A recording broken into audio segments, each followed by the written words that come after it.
जय हिंद। आप सभी का स्वागत है आपके अपने YouTube channel S science classes में। आज हम क्लास 12th वालों के लिए जीवों में जनन चैप्टर से फिर कुछ लघु उत्तरीय प्रश्न लाए हैं जो बहुत वीवीआई प्रश्न है, तो आप लोग इस प्रश्न को जरूर पढ़िएगा। तो आज का पहला प्रश्न है, युग्मक जनन तथा भ्रूणोद्भव के बीच अंतर स्पष्ट करें। युग्मक जनन तथा भ्रूणोद्भव के बीच अंतर स्पष्ट करें।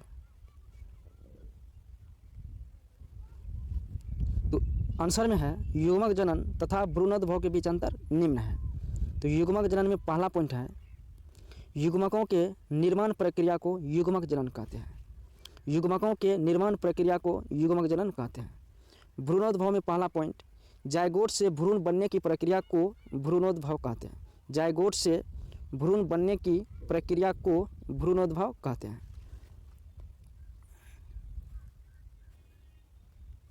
दूसरा पॉइंट है, इसमें युग्मक अगुणित होते हैं, इसमें युग्मक दोगुणित होते हैं। तीसरा पॉइंट, इसमें अर्धसूत्री विभाजन होता है, इसमें सूत्री विभाजन होता है। चौथा पॉइंट, यह निषेचन से पूर्व की घटना है, यह निषेचन की बाद की घटना है। पांचवा पॉइंट, यह एक कोशिकीय में होता है, यह बहुकोशिकीय में होता है। अगला प्रश्न है, बाह्य निषेचन क्या है, इसकी क्या हानियां हैं। बाह्य निषेचन क्या है, इसकी क्या हानियां हैं।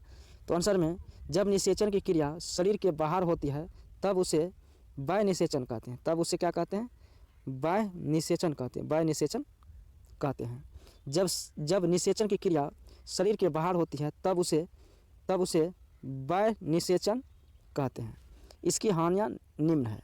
पहला पॉइंट है, इसमें संतानें कम संख्या में जीवित रहती है, इसमें संतानें कम संख्या में जीवित रहती हैं। दूसरा पॉइंट है, इसमें निषेचन सुनिश्चित नहीं होता है। दूसरा पॉइंट, इसमें निषेचन सुनिश्चित नहीं होता है। तीसरा पॉइंट है, इसमें युग्मकों की सुरक्षा का कोई प्रबंध नहीं होता है। इसमें युग्मकों की सुरक्षा का कोई प्रबंध नहीं होता है। अगला प्रश्न है, जूस्पोर तथा जायगोट में अंतर स्पष्ट कीजिए। जूस्पोर तथा जायगोट में अंतर स्पष्ट कीजिए। तो आंसर में लिख देंगे, जूस्पोर तथा जायगोट में अंतर निम्नलिखित है। एक साइड जूस्पोर लिखेंगे, एक साइड जायगोट लिखेंगे। तो जूस्पोर में पहला पॉइंट है, इसमें अलैंगिक क्रिया होती है, यानी जूस्पोर में जो होता है अलैंगिक क्रिया होता है। इसमें जायगोट में लैंगिक क्रिया होती है। इसमें कौन क्रिया होती है, तो लैंगिक क्रिया। जूस्पोर में अलैंगिक क्रिया होती है, जायगोट में लैंगिक क्रिया होती है। दूसरा पॉइंट है, इसमें एक ही जनक के लक्षण होते हैं, इसमें दो जनक के लक्षण होते हैं। तीसरा पॉइंट है, यह अगुणित होता है, यह द्विगुणित होता है। चौथा पॉइंट है, यह चल होता है, यह अचल होता है। पांचवा पॉइंट है, यह शैवाल, कवक और प्रोटोजोअन्स में होता है, यह उच्च जीवों में बनता है। अगला प्रश्न है, लैंगिक जनन से आप क्या समझते हैं। लैंगिक जनन से आप क्या समझते हैं। तो आंसर में है, प्रजनन की वह क्रिया जिसमें नर युग्मक और मादा युग्मक दोनों के मिलने से बनी रचना जायगोट द्वारा नए जीव की उत्पत्ति होती है, उसे लैंगिक जनन कहते हैं। बिल्कुल आसान भाषा है। प्रजनन की वह क्रिया जिसमें नर युग्मक और मादा युग्मक दोनों के मिलने से बनी रचना जायगोट द्वारा नए जीव की उत्पत्ति होती है, उसे लैंगिक जनन कहते हैं। उदाहरण जैसे में हो गया मनुष्य, कुत्ता, बकरी, भैंस आदि।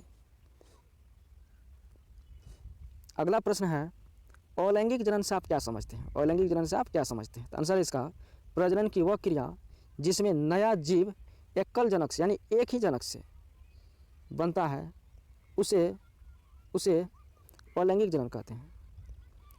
तो समझ गए होंगे आप लोग, प्रजनन की वह क्रिया जिसमें नया जीव एकल जनक से बनता है, उसे अलैंगिक जनन कहते हैं। उदाहरण अमीबा, यीस्ट, युगलिना, जीवाणु आदि।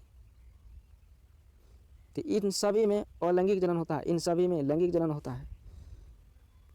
तो आज का क्लास बस इतना ही। मिलते हैं अगले क्लास में, तब तक के लिए जय हिंद।